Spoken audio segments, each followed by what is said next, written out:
اب چنگیز خان کی فوج بخارا اور سمرقند جیسے علاقوں کو مکمل طور پر فتح کر کے آگے سندھ کی جانب بڑھ رہی ہے۔ ادھر مشرق میں جلال الدین خوارزم فوج کو جمع کر رہا تھا۔ چنگیز خان کا یہ خیال تھا کہ جلال الدین کے مقابلے میں تولی خان کو بھیجا جائے گا۔ تولی خان چنگیز خان کا سب سے چھوٹا اور سب سے پیارا بیٹا تھا، لیکن بعد میں 60,000 کی فوج لے کر چنگیز خان خود مقابلہ کرنے کے لیے آگے بڑھا۔ لیکن دوسری طرف یہ ہوا کہ ایک افغان فوج جلال الدین کے ساتھ آ ملی، جس سے اس کی فوج میں اضافہ ہو گیا، اور کچھ دنوں کے بعد خبر ملی کہ ان دونوں نے مل کر چنگیز خان کو شکست دے دی ہے۔ لیکن چنگیز خان نے دوبارہ بڑے غیظ و غضب کے ساتھ بامیان شہر میں حملہ کیا، جو اس کے راستے میں رکاوٹ تھا۔ اس کے بعد مقابلہ دوبارہ شروع ہوا، اور اسی نتیجے میں چنگیز خان کا اپنا پوتا قتل ہو گیا، جو چنگیز خان کو سب سے زیادہ عزیز تھا۔ مقابلہ انتہائی سخت ہو گیا تھا۔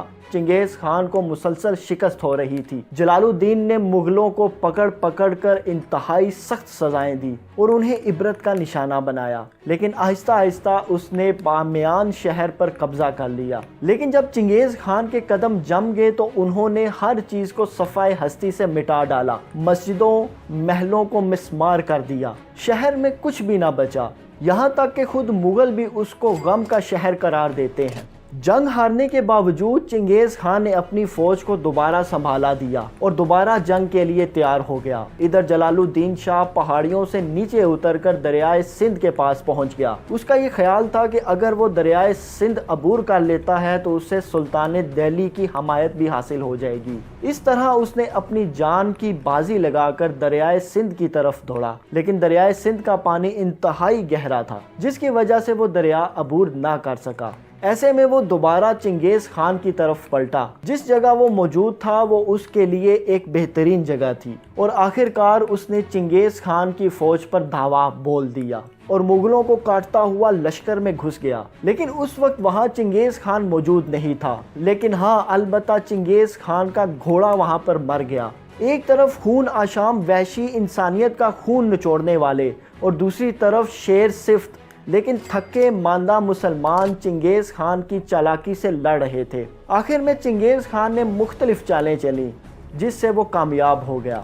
جلال الدین نے پوری کوشش کی کہ وہ چنگیز کو مارے، لیکن وہ ناکام رہا، اور آخر کار اس کے پاس صرف 700 فوج ہی رہ گئی۔ جب جلال الدین نے دیکھا کہ آخری وقت آ گیا ہے تو اس نے گھوڑے پر بیٹھے پہاڑ سے چھلانگ لگائی اور دریا کو عبور کر گیا۔ چنگیز خان اسے بڑی غور سے دیکھتا رہا، اور آخر اس کے بارے میں ایک یادگار جملہ کہا کہ وہ باپ خوش قسمت ہے کہ جس کا بیٹا اتنا بہادر ہے۔ لیکن چنگیز خان جلال الدین کو نہ پکڑ سکا۔ فوج نے ملتان اور لاہور میں فرار ہونے والے شہزادے کا پتہ چلانے کی کوشش کی تھی، لیکن اس کا کوئی سراغ نہ مل سکا۔ ملتان اور لاہور میں اس وقت اتنی زیادہ گرمی تھی کہ وہ لوگ اسے برداشت نہ کر پائے اور واپس پلٹ گئے، کیونکہ ان کا تعلق گوبی جیسے ٹھنڈے علاقے سے تھا اور ملتان کی گرمی کو برداشت کرنا ان کے لیے ناممکن کام تھا۔ یہی وجہ تھی کہ ہندوستان کا باقی علاقہ بھی چنگیز خان کی یلغار سے بچ گیا۔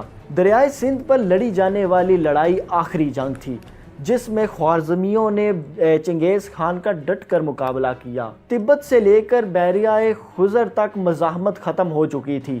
ان مقابلوں کے بعد بوڑھے چنگیز خان کو اپنے وطن کی یاد ستانے لگی اور وہ واپس پلٹ گیا۔ راستے میں پلٹ جاتے ہوئے اس نے پشاور شہر کو بھی فتح کر لیا۔ وہاں پہنچتے ہی چنگیز خان بہت بوڑھا اور بیمار ہو چکا تھا۔ اب وہ مکمل بستر پر ہی آرام کر رہا تھا، اور ایک دن وہ اس دنیا سے رخصت ہو گیا۔ چنگیز خان نے مرنے سے پہلے ایک عجیب وصیت کی تھی۔ اس کی وصیت کے بارے میں آپ کو اس ویڈیو میں مکمل طور پر بتا چکا ہوں، اور یہ بھی بتا چکا ہوں کہ سینکڑوں سال بعد چنگیز خان کی قبر کہاں سے ملی ہے، اور کیا واقعی چنگیز خان کی قبر کھلنے سے دنیا تباہ ہو جائے گی۔ یہ سب کچھ جاننے کے لیے آپ یہ ویڈیو لازمی دیکھیے گا۔ ناظرین، چنگیز خان کی سیریز آج مکمل ہوئی۔ اگر آپ اس کے علاوہ مزید کسی شخصیت کے بارے میں جاننا چاہتے ہیں تو نیچے کامنٹس باکس میں مجھے ضرور بتائیے گا۔ انشاءاللہ اگلی ویڈیو میں اسی ٹاپک پہ بناؤں گا۔